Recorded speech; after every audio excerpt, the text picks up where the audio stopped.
What is indeed going on, Jerome's coming to you live from an undisclosed location. We're taking a look at the Vikings wide receiver competition because, pun intended, beyond the big three of JJ, KJ, and Jordan Addison, it really is wide open. I want to just sort of handicap the field and see and just lay out how we see things so far through Vikings training camp as we're barreling towards the Vikings' first preseason game against the Seattle Seahawks on Thursday. So, yes, Jefferson, KJ, Jordan Addison, blah, blah, blah, blah, blah, blah, blah, blah, blah. Those three are really the only mortal locks to make the roster, and it's actually kind of fun because there's about 6-7 guys just vying for the rest of those roster spots as well as practice squad. And right now, it really is a toss-up. So, starting with Blake Proehl.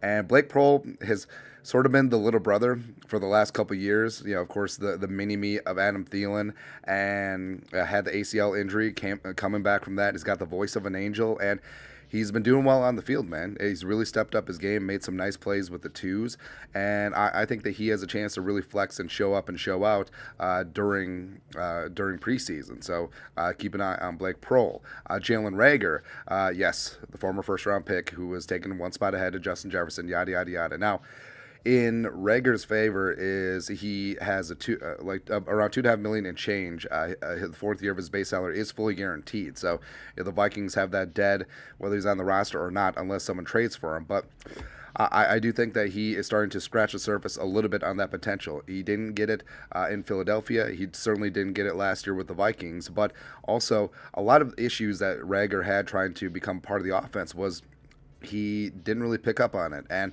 some miscommunications with Kirk led to interceptions last year. Him not finishing routes and stuff, but he is looking good. Also, with Kincaid down at the kick return spot, he's not only in the punt return mix, but he's also in the kick return mix as well. So I think that potentially bodes well for the pride of TCU. So we got this laid out. I think the Vikings keep 5 receivers on the 53, and with expanded practice squads to 16, I actually think that they could keep 3 wide receivers on the practice squad. So that's what the color coding on there: 1 through 5 Rooster, 6 through 8 practice squad, and 9 through whatever.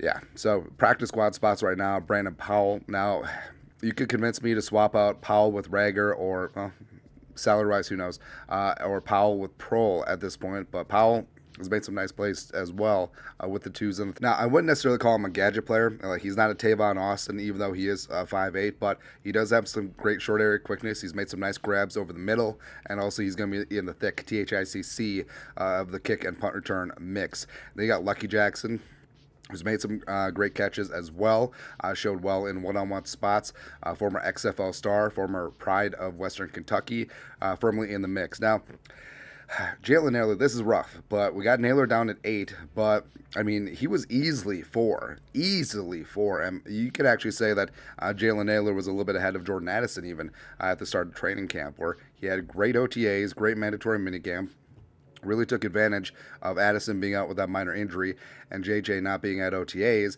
and he had a dynamite first practice, but he's been out ever since then with a leg injury, and they talked about him getting back last week. Didn't happen. So I don't know. Like I'm a big fan of Jalen Speedy Nailor, but right now his inaction, and I know that the Vikings are cautious with injuries. I respect that, but right now this is a can't make the club in the tub situation because these other guys are putting up some really good practices, man.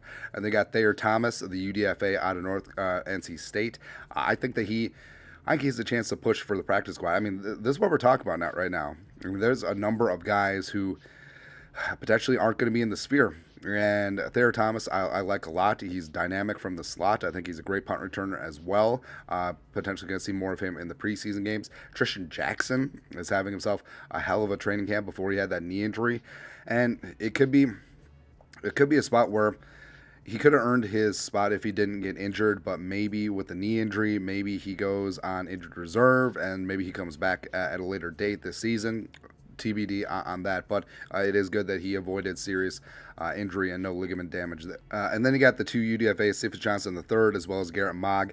Haven't really seen a ton from them, although, I mean, with Johnson III, I wanted to see some Taysom Hill stuff, but, I mean, they're sort of in the rear with the gear right now, and it speaks to the level of competition in this. And also you throw in former first-round pick and N'Keal Harry, and all of a sudden it gets a little bit spicy, man. So former first-round pick, again, Kwesi loves the mama I can save him players, 6'4", 225, has great hops, is a jump ball specialist, also is adept at playing on the inside, and is a bully in the run game. So he could actually carve himself out a very specific role in what the Vikings want to do in the running game. So I wouldn't count him out, even though he is coming in 2 weeks into training camp.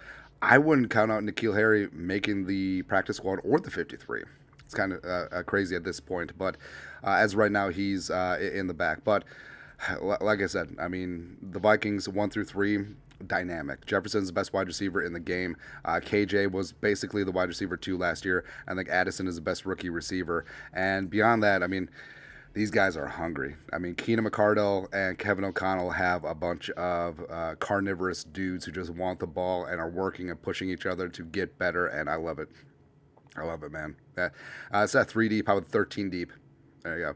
But your thoughts are thoughts. Take a look at the Vikings wideout competition outside of the big 3. Yes.